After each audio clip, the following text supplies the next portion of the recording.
부총리님, 지금 우리가 알고 있는 협상 결과가 투명하게 공개된 겁니까? 아니면 앞으로 국민에게 더 추가적으로 알릴 내용이 남아 있습니까? 현재까지는 저희들이 이번에 트럼프 대통령하고 제가 협상한 것은 100%. 일각에서는 현재 결정된 거는 15%의 상호 관세율과 3,500억 불에 달하는 대미 투자 금융 패키지, 이거 외에 나머지 비관세 장벽이라든지 이런 부분들은 한미 정상회담 시에 다시 의제로 올라갈 수 있다라는 그런 지적이 있습니다. 이 부분에 대해서 어떻게 생각을 하십니까? 제가 조금 전에 그 존경하는 진성준 의원님 말씀드린 것처럼요. 지금은 이게 트럼프 대통령이 어떤 의제를 제시할지 이런 부분에 대해서는 이 의제에 대해서 협의를 해봐야 되는 상황이기 때문에 제가 네. 뭐라고 얘기 결국 드리기 어렵습니다. 국민들이 알고 싶어하는 부분들, 예를 들어 디지털이라든지 AI, 또 앞에서 말씀하신 쌀이라든지 소고기와 같은 이런 비관세 장벽에 대한 논의는 아직 해결되지 않았다라고도 해석이 될 수도 있겠습니다. 맞습니까? 아닙니다. 저희들이 그 상무장관이나 USTR에 최대한 설명을 했고요. 그게 아마 트럼프 대통령한테 보고가 됐을 거라고 저는 예상을 하고, 트럼프 대통령이 제기를 하지 않았다는 것은 또 너무 비관적으로 볼 필요는 없다, 저는 이렇게 생각을 합니다. 자, 협상 내용에 대해서는 전 투명하게 국민 여러분께 알리고 공감대를 형성하는 그런 절차가 뒤따라야 된다고 생각을 합니다. 먼저 이게 3,500억 달러에 대해서 지금 말들이 많은데요. 현재 이 대미 투자 펀드, 이 3,500억 불에 대한 통제권은 누가 가지고 있습니까? 통제권이라고 한다면은 한미가 그 미국이 지정한 분야가 있습니다. 지금 조선업, 반도체, 2차 전지, 에너지 뭐 이런 분야는 우리가 가야 될 경제 안보 분야입니다. 그래서 그런 분야에 미국이 투자를 하라고 할 때 우리가 더 적극적으로 매달려서 한다면은 그건 한국에도 국익에 결코 구체적으로 펀드 네. 운용을 해보면 네. 여기에 대해서 지피가 만들어지게 되잖아요. 네네. 지피를 누가 맡는 구조가 됩니까? 그런 부분에 대해서도 미국하고 구체적으로 세부적인 건 좀 협상을 해야 됩니다. 그러면 결국 총액 규모만 정해져 있고 네네. 지금 어떤 방식으로 운용을 하고 수익을 어떻게 나눠 가질지에 대해서는 전혀 합의된 게 없다는 말씀이신가요? 예, 그런 부분에 대해서 미국이 얘기하는 측면이 있습니다. 일본하고 또 같은 방식이고 EU하고도 같은 방식이거든요. 자, 한국도 실제 같은. 수익 배분 구조에 대해서 90%를 트럼프 대통령은 이야기를 하고 있습니다. 이 말이 맞다라고 하면 90%의 수익을 어느 특정인이 가져가는, 우리가 상식적으로 생각해 볼 때 굉장히 약탈적인 수익 배분 구조 아닌가요? 자, 이 부분에 대해서 제가 여쭤보고 싶은 게 현재의 상호 관세율을 뽑아내고 그리고 산식을 구성하는 이런 구조는 누가 구상을 한 거죠?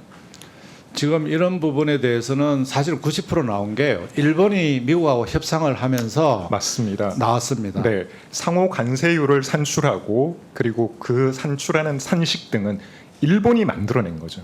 결국 일본에게 유리하게 만들어질 수밖에 없는 그런 구조였습니다. 인정하십니까? 그런데 그것도 일본도 지금 이 90% 10%에 대해서는 또 얘기가 미국하고 틀리다는 점을 저희들이 알았습니다. 자, 3,500불 대미 투자 재원에 대해서 아까 잠깐 언급을 하셨는데 제가 잘 이해가 되지 않거든요. 이거를 3,500억 불을 정부가 부담하는 형태로 저는 들었습니다. 맞습니까? 정부가 하는 부분은 맞고요. 다만 그 구성 내용에 있어서는 출자금이 얼마가 될지, 대출 보정으로 갈지, 또 대출로 갈지 하는 이 부분에 대해서는 정해지지 않았기 때문에 네. 추후적으로 협상을 통해서. 근데 이제 트럼프 대통령이 미국이 소유하고 통제하는 방식이다라고 이야기를 하면 결국 이거는 직접 투자를 의미를 하거든요. 그렇지. 아마 부총리께서 말씀하시는 단순 보증은 아닐 것 같고요. 그러면 출자 형태의 투자 펀드 조성이 불가피하다. 결국 이걸 누가 출자를 하죠? 출자는 어차피 한국이 3,500억 불에 대한 금액에 대해서는 이게 100% 출자가 될지 그거는 협의를 해야 되는 거기 때문에. 네, 시장에서는 결국 이게 이제 특수 은행채 발행으로 이어지지 않겠느냐라는 그런 걱정을 합니다. 아시는 것처럼 현재 스프레드 확대 압력으로도 지금 작용이 될 수도 있고요. 채권 시장에 또 새로운 폭탄을 던질 수도 있는데 이렇게 대규모 투자가 이런 방식으로 이루어질 경우 우리 채권 시장에 미치는 부정적 영향을 완화하기 위해서 정부가 가지고 있는 대책이 있습니까? 예, 뭐 이런 부분에 대해서 자금 조달하는 부분에 대해서는 이 세부적으로 어떻게 구성이 돼야지만 그래야지만 저희들이 또 방안을 찾아볼 수 있기 때문에 이 구성 내역이 좀 어느 정도 협상이 되고 나면 그렇습니다. 정부가 네, 방안을 찾도록 하겠습니다. 아마 이제 수출입 은행체 중심으로 발행 압력이 강화가 될 거고 현재 무보가 1년에 올해 지원하고 있는 지원 총액이 약 700억 불 정도 규모입니다. 이러다 보니까 아마 올해 무보 지원 총액이 282조 원이고요.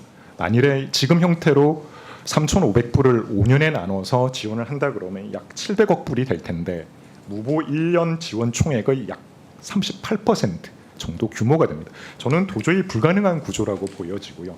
이렇게 되면 결국 국내 투자가 위축되고 성장이 완화되고 또 고용 악화라는 이런 악순환의 전철을 밟게 되지 않을까 싶습니다.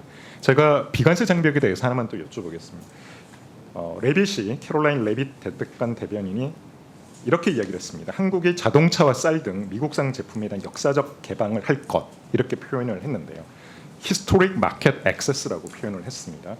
근데 이렇게 되면 우리가 보통 TRQ 쌀에 대해서 저율 관세 할당을 실시를 하고 있지 않습니까? 네. 이게 그대로 유지가 된다는 뜻인가요? 그럼요. 지금은 그렇습니다.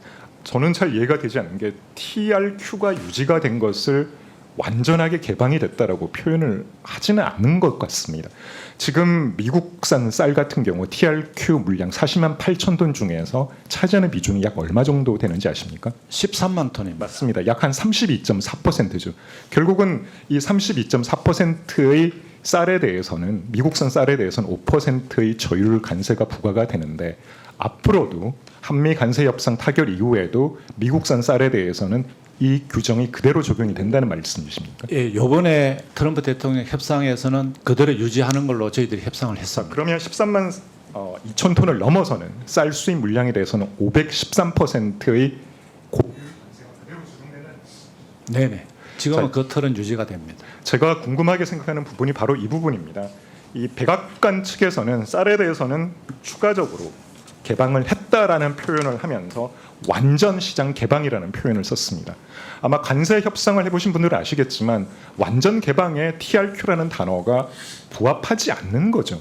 저는 이 부분에 대해서 우리 정부와 미국 측 간에 분명히 오해가 있다고 생각을 합니다. 앞으로 남은 한미 정상회담 사이에 어떤 의제로서 다시 올라갈지 모르겠지만 이 부분에 대해서는 명확히 정부 입장을 밝혀주시고 국민 특히나 농민분들께서는 굉장히 많은 우려가 있는 지점이기 때문에 정부가 투명하고 그리고 명확하게 그런 우려나 오해가 없도록 네. 분명하게 좀 말씀을 해주실 필요가 있을 것 같습니다. 네, 의원님 말씀에 공감을 하고요. 이번에 트럼프 대통령하고 했을 때 쌀 얘기가 없었습니다. 자꾸 국내에서 자꾸 쌀이 있는 것처럼 얘기를 하면은 진짜 미국이 제기를 또 할 수도 있기 때문에 진짜 이런 부분은 저를 믿어주셔야죠. 제가 없었습니다.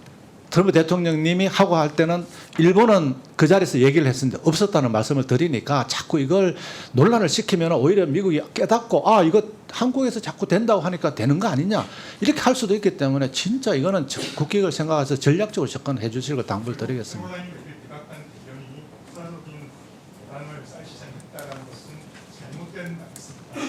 그 의도는 모르겠는데요. 트럼프 대통령님께서 저한테 쌀에 대해서는 말씀하지 않으셨고요. 저희들은 그게 없었다는 건 이건 팩트입니다. 네네.